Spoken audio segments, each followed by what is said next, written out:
Good morning and good afternoon. Welcome to Digital Shop Talk Radio. My name is Tom Dorsey, and today we're going to be talking about how to capture more value from your digital inspections. And we've got a great guest with us today, All Stars Automotive's Devin Kelley. Devin, welcome to the show. Thank you. I'm excited to be with you guys. Yeah, man, and we're really excited to have you on. And the reason is also, out there in the audience, make sure you got a notepad and a sharp pencil. You're going to want to take a lot of notes because this guy's metrics and the performance that his shop has had becoming digital is something that you're going to want to replicate in your own business. And as always, chat in questions. We're live streaming on Facebook. Go ahead and ask some questions and engage, and we'll answer those right here live on the air. So Devin, tell us a little bit. I mean, I'm looking at your metrics, man, and it just looks like over the last year has been nothing but a rocket ship of success for you month over month. How are you making it happen? Okay. A big part of it, I would say, is that I acquired this company last year, and they had Auto Vitals for several years. I think they had been using Auto Vitals since its inception, but the last couple of years, the management didn't really know how to leverage what Auto Vitals had to offer. And I think a lot of it had to do with their culture, and I think that's a big part of what's been able to create some of the changes that we've had in a positive way. And so for me, a lot of things come down to culture, and I support a culture of learning and progression. And so when I saw all the tools that Auto Vitals had to offer for me to progress as a leader, I got really excited, and I just started diving in. And so learning how to leverage what Auto Vitals has is a big part of it also. Again, supported by a culture of continued education. So when we started to shift the culture in the company a little bit for people to understand what preventive maintenance is all about and why we even do it, they started to understand it's really unethical to remove a customer's choice. We need to make sure they know what the choices are. So as they started to understand where I was coming from there, and we started to leverage some of the learning tools from Auto Vitals, there were some changes happening very quickly. Yeah, that's fantastic. There's we like to say it a lot here. Actually, we ran across a seminar with Google. I think it's SEMA one year. I can't, actually, I don't even remember we got this, but in the digital age, transparency is the new currency of trust, right? And you, like you said, it's a cultural thing. We had an episode on with Russ Crosby where he talked a lot about building culture within the shop, sharing the big vision of where you want your operation to go and how your staff fit into there. And I couldn't agree more. And it's evident, right? You see it across the board when you're able to establish that culture in your shop that says, we're going to give an exemplary level of service. We're going to blow our customers' minds every day. And we know what we're trying to accomplish as a team. Then a lot of times, hey, Devin, you just get out of the way, right? If you give them the plan and you give them the tools, get out of the way. Yeah, micromanaging will not help things, that's for sure. That's something I work hard not to do, is micromanage. But guys like Bill Connor and so many other people I look up to that have been helpful as mentors help me understand the value of one-to-one meetings with my team. So my goal is daily to touch base with my technicians and say, here's our goals and here's how we're doing on those goals. Here's what's working, what isn't. And so I'm not micromanaging every decision they make, but I'm always making sure they know where the goals are and they know what is and what isn't working. And so by checking in very frequently, I'm always helping move the dial a little bit more, but then standing away the rest of the time and letting them progress, for sure. And so how does your team like that? I mean, what else? I'm sure they like it, right? But you're using the data in your shop meetings, and I mean, have you gotten the feedback from the team that says thank you for giving me a clear path to success? So from some personalities, it is a very open thank you. I love this communication. I hate being in the dark about what I'm doing right, what I'm doing wrong. It's uncomfortable. Some people don't communicate that way, and I can just see it in the way they work and the way that they respond, the way that they approach things. I can tell they all appreciate it because without knowing, they can only guess. Maybe I'm doing it great. Maybe I'm terrible. And a lot of us that are high performers can be very self-critical. Yeah. And so I think it takes somebody coming in and says, here's the goal we set, and you're absolutely killing it. Or we're not killing it, but if we do this, do you agree that we could progress, get their feedback, get their buy-in? That's great. Yeah, I mean, you couldn't have a better formula, right? And when you're able to have a team that gets it and is willing to, and sometimes it's even take risks, right? Because if it's unknown, and you say to some people, I mean, gosh, 10 years ago in this business, you'd never go in and say, well, if you just take better quality zoom on your pictures, your sales rate would go up. They think you were nuts, right? And so, but then if they can take that data and then they can set a bar and then they can go for it. And then even if you apply it for, a pay period, you just look at data to see, is it working? Should we do more of it? Or, hey, that wasn't quite the answer. Let's go back to the drawing board, but let's think analytically in through that data to make a determination. So do you have instances where your team comes to you and says, hey, in my data, maybe we should make this process change or implement some other type of process to help improve? Yeah. And that data is really valuable because a lot of my guys, being technicians, are very analytical. So I can tell them something, but when I show them the data, it's a totally different conversation. And so once they see the data and where the data is collected from, they do come to me and they can say, so I can see where I'm doing my pictures in this way and I'm editing them in this way. We can clearly see the customers are spending more time on the report. I think that if I make this change or this improvement, I think I can turn the dial more. And he's closest to the car, so he knows how to implement at the tablet level. And I show him the data from the sales side. And so it creates a really successful loop. And so they do come to me and help me understand what they can do on their end or what I should change for them to improve that data. But man, the data is everything. We couldn't probably progress without the data. There's no basis of measurement, and they really want to see it. It's their, it's the results from their scan tool, for our performance. Yeah, I just want to look at the screen and give you a hug, Devin. We preach that and we try to enlighten people, gosh, look at the data, use the data. These things make sense. If they do this step, it influences this step. And then when you influence this step, it influences your customer, and your customer makes more decisions in your favor. And I mean, it really is a pretty digital recipe. So you said that you look up to Bill, you're working with Auto Vitals there. You kind of inherited our program when you bought the business. How did you come to that? Did you jump in with both feet and just say, oh, I get this, let me go for it? Or did somebody have to kind of drag you kicking and screaming and show you what we would like to call a quick win? And if so, what was that quick win for you to get you to go to the next level? My previous business I had for about 7 years. In the past year and a half before acquisition of All-Star, I did have a digital inspection program through a different company. So I was already bought in on the concept. Yeah. It was different. It was apples to oranges because it's just different. So I was already bought in on digital vehicle inspection. So that part was intuitive for me. But Auto Vitals, I wasn't totally sold on at first because I hadn't had much exposure to it. To me, it was evident it was a great company and had a lot of value, but I really needed to dig in a little bit. So I just jumped in with both feet. It was already deeply established within All-Star in all of the processes. The technicians were already familiar with it. So I knew it was going to be most advantageous to at least give it a shot. So that's when I started jumping into continued education. So yeah, the DVI part, that was easy for me.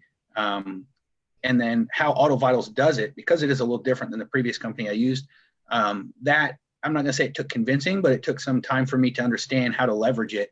And I just kept getting my mind blown by how many different ways there are to leverage it. And I'm really analytical. So when I started to see how much data was available, I was just overwhelmed. I mean, in a good way. And so I just kept digging in, and I could customize everything the way I needed to.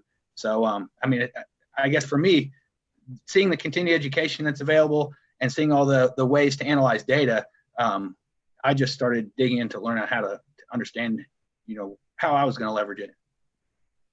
Yeah, no, that's fantastic. Yeah, because like you said, there is a lot there, and you unpack a lot. And, we always like to say, hey, how do you eat an elephant, one bite at a time? And you have to, if you look at it from a solutions oriented perspective, is to say, what do I need to do now to, what needle do I need to move to get my business to the next level, And then a lot of times, shops can incrementally add on, some of those benefits that AutoVitals brings to kind of, now that I got a good structure in place, now I can kind of crack the throttle open, get some more return customers, work on my CRM, really boost up my retention rates, work on my acquisition, and start getting new customers in the door. Once we kind of have that machine running, what's the next big goal for you? I mean, because you've pretty much doubled your weekly revenue, doubled revenue in a year is what it looks like from where I'm sitting. There has been a significant change in the profitability and the gross income in this company over the past year. This company's on its 27th year, and some of the people internally seemed almost a bit overwhelmed. They're like wondering, I mean, is this right? What's happening? This is something new. It's very exciting. It was very rewarding. So I do look at our revenue goals as well as other goals, and average hours per repair order is something that I'm always working to figure out how we can improve. That has not moved as much as the revenue overall. We slowed down the car count quite a bit. When I did acquisition, the car count was through the roof. The concept was more volume. We'll get more volume in, just make everybody happy, do whatever it takes, is what it seemed like to me. And I'm still working to reduce that car count so that we have time with each vehicle and each customer. And so I'm working to improve the hours per repair order because it has just such big implications. And in my mind, I see the change in revenue, and I mean, I'm just blown away. It couldn't be more excited, but I keep seeing our average hours per repair order, and it's not climbing at the rate that I'd like it to. It's slowly climbing, but there's just so much on the table still when I see where our average hours per repair order are. And so that's also exciting because I see how much there is still there. But because I've seen some of my other friends in this industry just do such an amazing job, and their average repair order is higher than mine. But every shop's different. But I'm always watching that one, always working to move the dial there. But at the same time, when profitability and revenue is way up, it's I got to decide where my balance is going to be. But that's one that I'm excited to move forward on as well. Yeah, well, I mean, you couldn't be in a better spot, right? I mean, there's a lot of meat left on that bone. And, when you're looking at that, that again, I think is one of the most powerful things about the business control panel and that data to provide is because you can say, okay, I need, I'm going to focus on hours per ticket. And what influences hours per ticket? Well, number of recommendations, picture edits, motorist research time. We know these things because the data tells us so. And then we can go right with a plan to say, hey, technician A, on average, you're giving me 5 recommendations per inspection. Let's do a couple weeks of 6 recommendations per inspection, just one more. It's that baby step, that incrementation. And then we do that across the board. Well, now we have, 10, 12, 15 more opportunities to sell and add to that build hours. And there you have it. It's like you said, and a lot of times, 27 years in that business location, I bet when you came in there, folks had, they start to stagnate, they start to plateau. I'm sure you had folks that had been in there a long time, and to come in and see the potential when you just kind of set some goals, and they don't have to be big, crazy goals. We're not going to sprint to the moon tomorrow, but we're just going to do one more than yesterday and then one more than the day before. And lo and behold, you've doubled your revenue in a year. Yeah. And, the data helps me think logically instead of emotionally. Yeah. And it, there's always that fear of the unknown. And I think the data, one of the most valuable things it does is it creates really valuable questions. And that helps me ask the right questions to my team and to my mentors. And so I think that's really important to recognize too, that the data helps us be logical instead of emotional.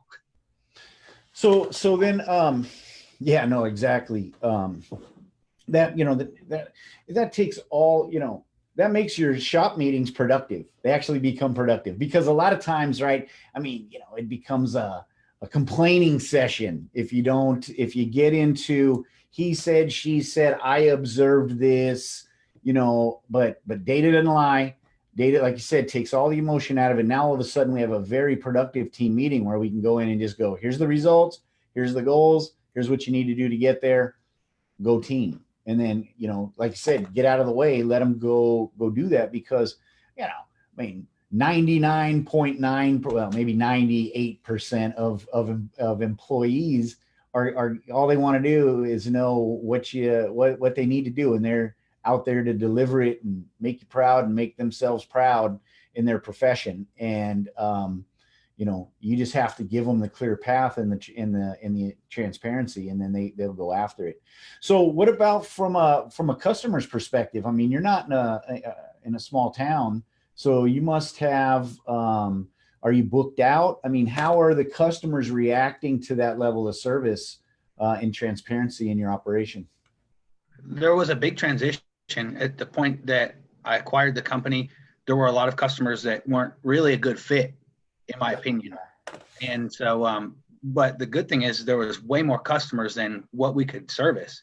And so that's been a challenge. There are some customers that I needed to help them understand that they weren't really a good fit, or, help them understand that mutually it wasn't going to work well. If we couldn't meet each other's goals, then I could certainly for them. I network with a lot of shops in town, but that's been a bit of a transition. And so the right customers, the ones that I'm working to strategically market to, they just love the process, and they are very dedicated to coming to us, because they would be very disappointed other places, and they know that other places would have a hard time competing with that same level of communication.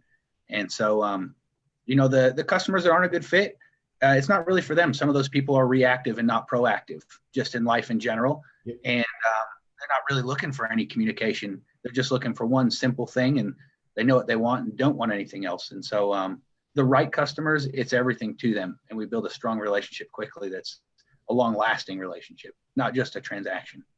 Yeah, exactly. And then you're seeing them 3.5 times a year also, right? Because they're following a maintenance plan with you. And so once you kind of captured that customer base, fired some of your customers, what have you seen as far as how is that plan working out for you? Have you noticed a significant increase in your retention rate and visits per year? Yep. Because the process gives such good communication to the different items that are there for them, that are available for them to choose from, as they understand what options there are. We're not a high pressure sales type of company. We just communicate and teach and help people get what they're looking for. So as we understand their goals for the vehicle, we can show them everything that's possible to do to prevent things from happening, which that speaks to them. They're proactive people, and they choose to schedule some things out sometimes.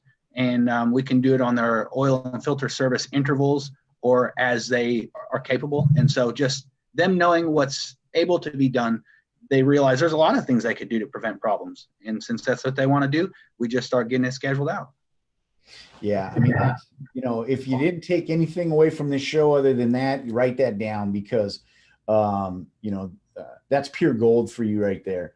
Is you don't have to sell. We don't sell. We educate. We show them, because it's just the alignment. That's how you buy now. That's how you're conditioned to buy. There's so much information online. If there's something that you don't know about something, you don't buy it, or until you can get that information. And they're going to get it one way or the other. They're going to get it from you, or they're going to get it online. You don't want them getting it online, because it's a dangerous, dark place out there. You have to be careful. You don't want your customers to be online unescorted. At least not when they're making purchase decisions in your business. And so, but seriously, that's how you do it, is you get that information packaged right there in that digital inspection. There's a video for you. There's pictures. There's information from the technicians to help you understand, why do I have to go Google it?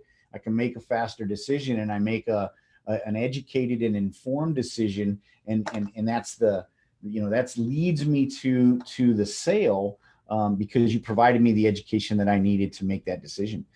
It's the way we do it on Amazon, you know, and so why would your business be any different? And so do you see then, are you able to set now kind of custom maintenance plans with folks? Are you using the CAN job scheduler? And are you noticing that they're starting to become more digital in their responses? I mean, again, you're lucky enough, you told me you're living right there in a college town. And so you would assume that a good portion of your customer base is going to be highly digital. Yeah, a lot of it is. And the most of the appointments that we set for the future, we are able to help them determine when certain things are a good fit and get them on the schedule, you know, based off that inspection. And so do you see more like their texting responses? Are you getting more feedback through like the appointment confirmation and the service reminders so that you cut down? Or, so let me ask you this then. Are you seeing a reduction in time on the phone for your service riders? At this time, we're not leveraging that part of it enough to see that improvement. As we learn how to leverage it better, I guarantee we will, for sure. We do try to find all those little things that reduces our time on the phone, and the digital side of it is very effective at doing that.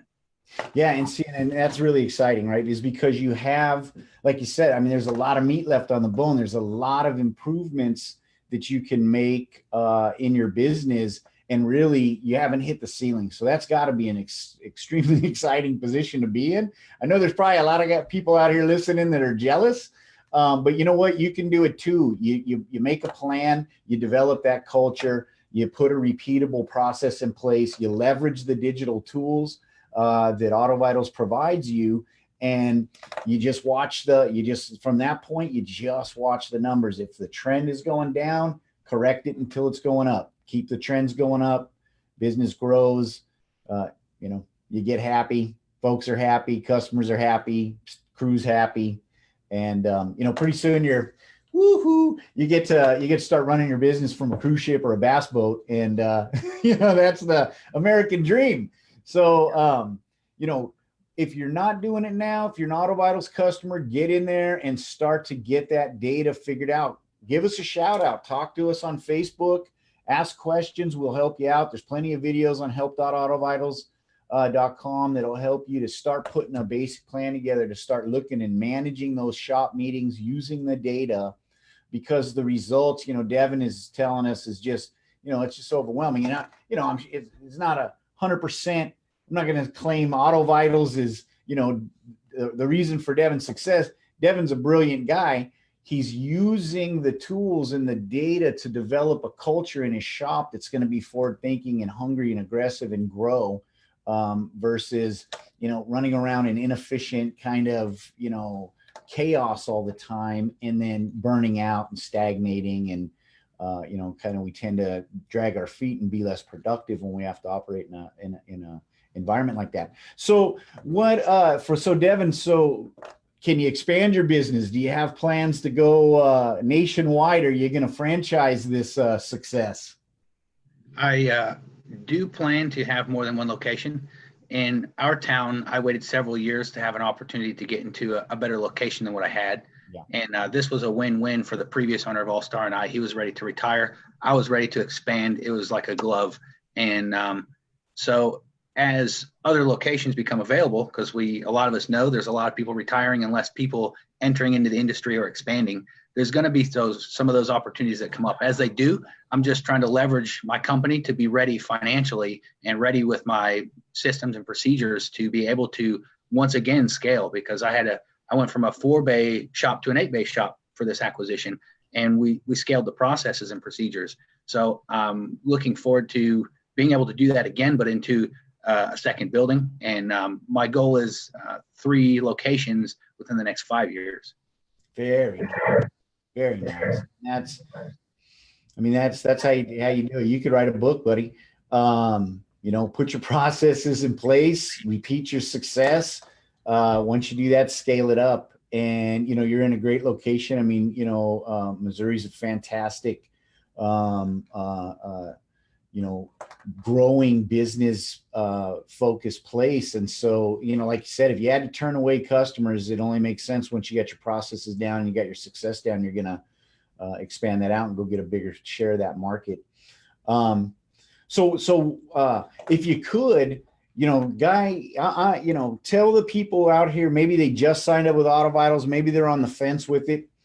What would you say is the most important thing that they need to focus on initially to be able to get kind of to a place where they can breathe and start to manage it and see the results, of the digital shop?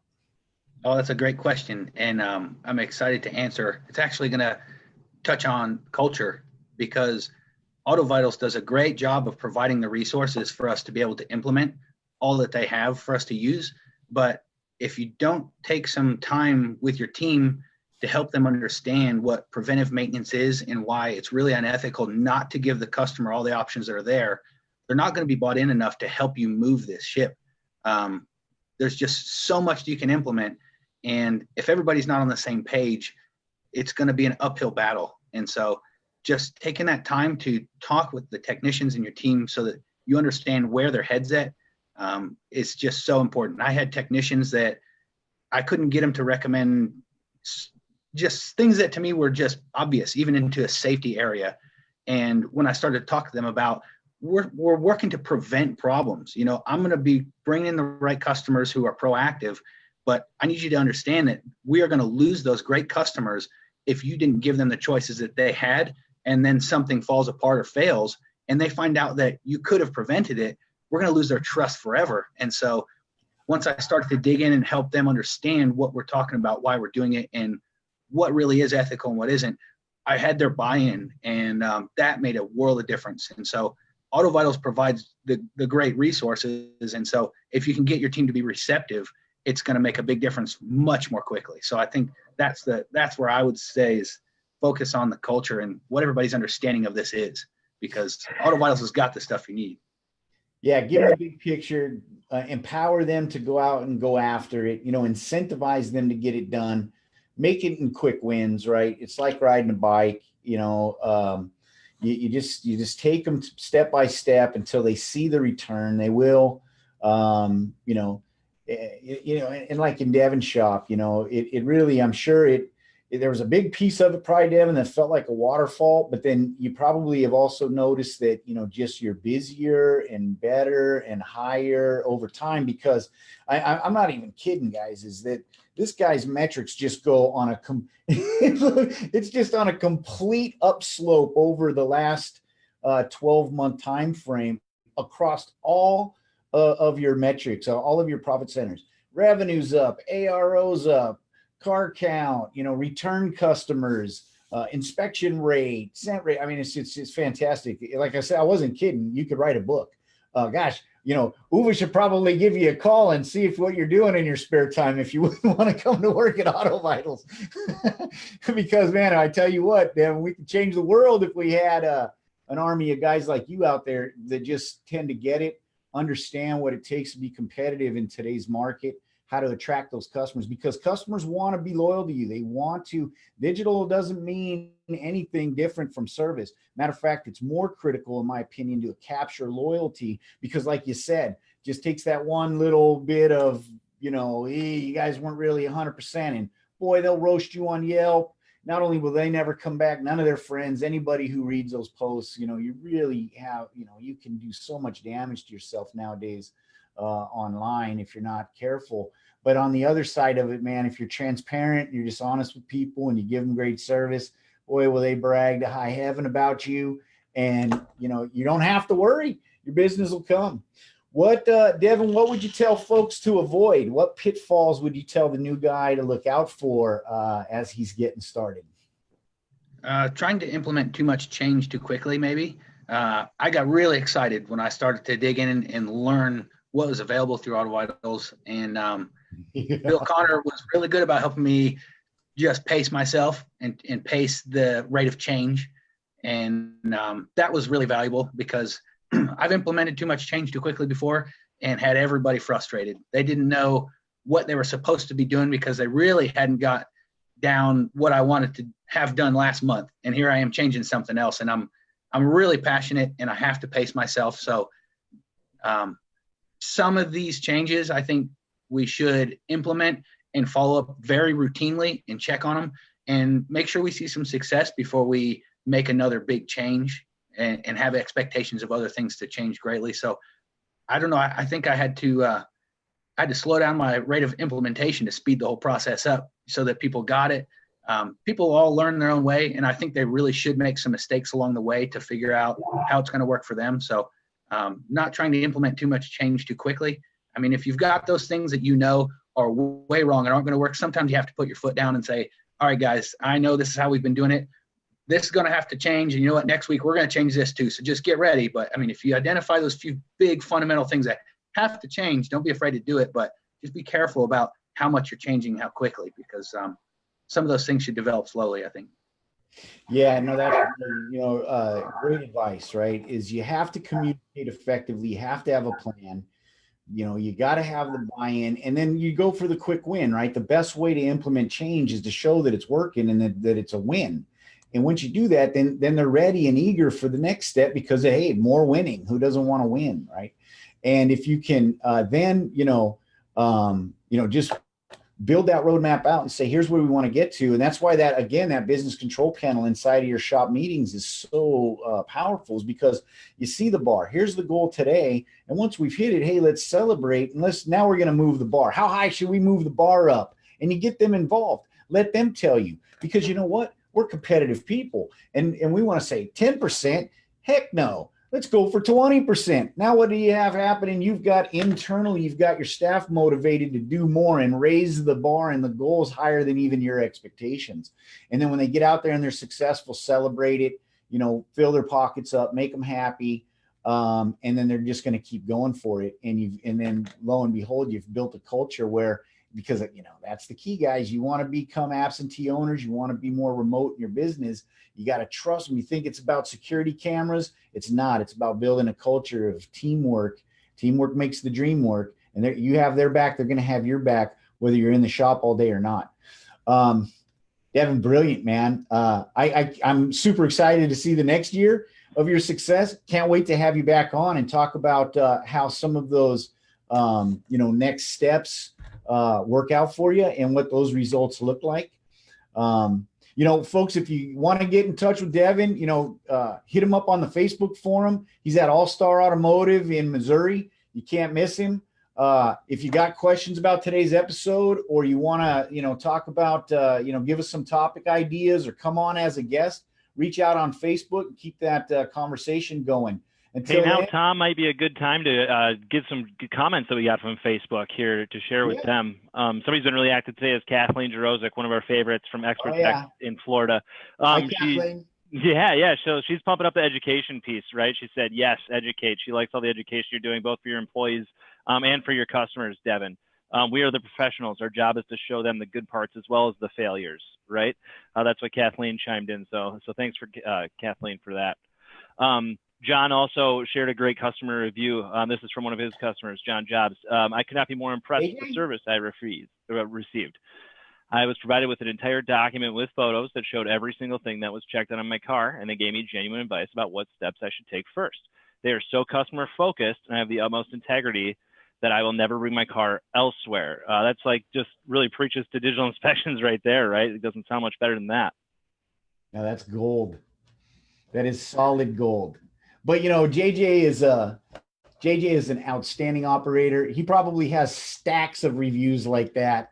That's just one more success pin on the lapel that's full of success. I wouldn't expect anything else from JJ. And actually, JJ, you got to come on the show, buddy. Dustin, you better reach out to JJ. We'll reach out to him. We'll get him on real soon. You better get him booked. I miss JJ. All right, that's what we got for Facebook interaction. Thanks for the notes there on Facebook, gang. Yeah, no, thanks, Dustin. Appreciate it. Looks like you spurred some inspiration, Devin. So, like I said, get on Facebook. Let's have a chat. Let's talk about it. Come on the show. Until next Wednesday, we're gonna be here same time, same place, 10 a.m. Pacific, 1 p.m. Eastern. Dustin, what are we talking about next week? We're talking about the importance of building a good team of service advisors. Fantastic.